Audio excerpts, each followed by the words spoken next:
Culture isn't what you think. Every leadership team has the culture conversation. It usually goes one of two ways.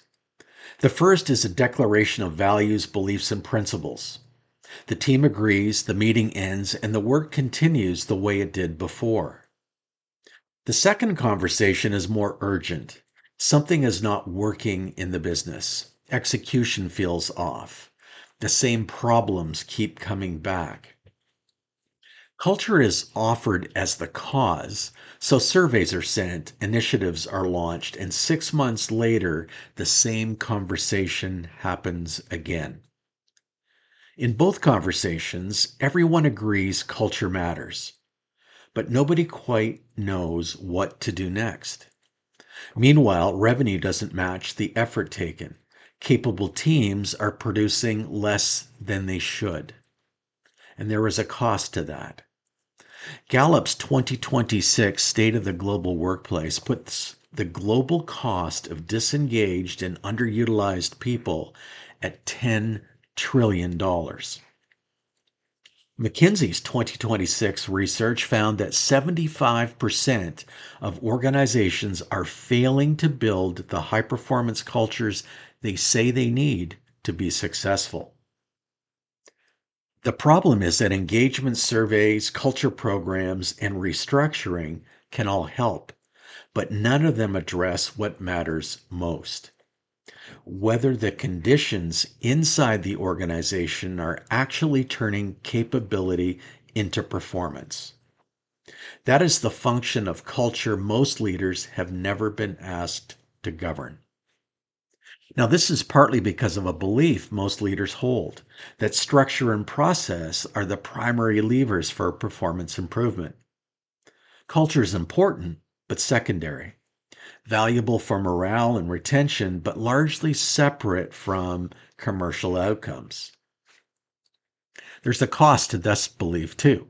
When culture is treated as secondary, the investment made in talent is suppressed, and so are the competitive advantages offered by a high performing culture. The problem is that when culture is defined as values, leaders will message it. When culture is defined as engagement, leaders will survey it. When culture is defined as atmosphere, leaders will manage it. None of these definitions are wrong, but they miss the function that matters most. Culture is more than values, engagement, and atmosphere. It is the mechanism that determines whether performance converts. There's an old line often used in culture conversations that culture eats strategy for breakfast. I've never seen that happen. What I have seen and do know is that culture does not eat strategy. Culture converts it, or it doesn't. In April, we established that performance depends on how much talent capacity actually reaches the work. The question now is, what determines how much talent capacity reaches the work? The answer is the conversion environment, and it begins with knowing what culture actually is. Now, this is immediately difficult for leaders because there's no broadly agreed definition of organizational culture. Harvard Business Review notes that while leaders broadly agree that culture matters, there is little consensus on what it actually is. The Society for Human Resource Management defines it as shared values, beliefs, and behaviors. CIPD, the professional body for HR and people development, describes it as underlying norms and assumptions. Both are useful, but neither addresses what culture actually does inside a business. This is not an academic issue. It's imperative now that leaders know what culture does rather than just what it is. After decades of cultural audits and rejuvenation programs, I arrived at a working definition that places performance and behavior at the center. where they actually drive results. Culture is the integrated system of values, beliefs, behaviors, structures, processes, and systems that determines how an organization performs.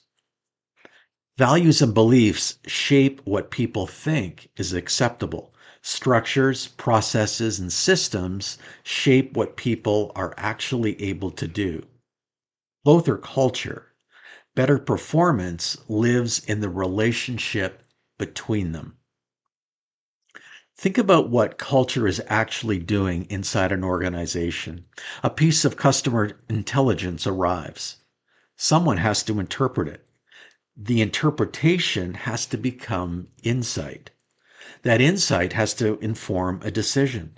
The decision has to shape action. The action has to land as something the customer values. At every step, the conditions inside the organization either support this flow or they don't. That is the conversion environment of culture. It's the active conditions that determine whether what the company has becomes what the business needs. Two organizations can have similar talent, similar strategy, similar customers, and produce very different outcomes. The difference is rarely in capability, it is in conversion, whether the organization is actually using what it has. When the conversion environment fails, curiosity becomes caution. Confidence becomes compliance. The capability is still there, but the organization is no longer able to use it.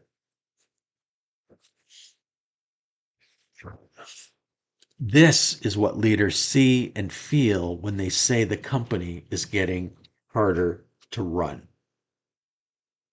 Now, part of the reason those conditions are missing is that most conversations about culture conflate two distinct things.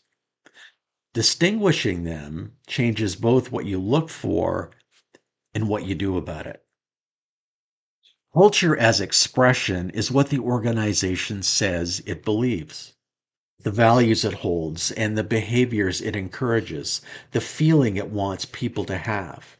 This is culture as identity. It tells people who the company says it is.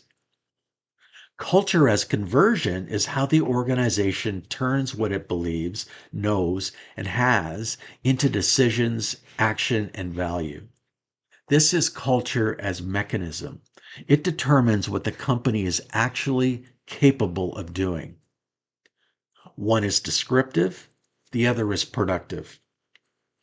Most organizations are fluent in the first and operate the second almost subconsciously, either benefiting from it or paying the cost. In most growing companies, expressed culture is not the constraint. Converting culture is. Think of it this way. Culture as expression is the score written on the page.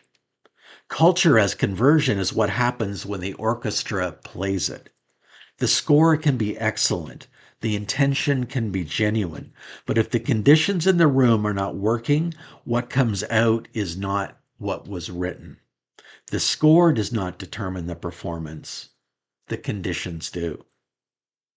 The limit on your organization's growth is not the quality of your express culture, it is the quality of your converting culture. Now, the pattern I see, and one that leaders share with me consistently, looks like this.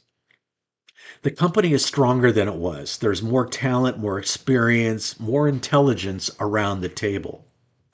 By any reasonable measure, the organization should be converting more of that into performance. Yet something feels off. Decisions that have already been taken are taken again. One department solves its part of the problem, and the problem moves somewhere else. Customer facing teams hear something important, but it doesn't change what the organization does or makes. People know what matters, but old habits keep governing today's behavior. Insights are formed, but they don't consistently make their way into the product. What makes this difficult to diagnose is that it rarely presents as a culture problem. It shows up as execution drag, decision fatigue, or a coordination cost, often linked to a specific function or a department. This was the case with one organization I worked with. I asked everyone from the plant floor to the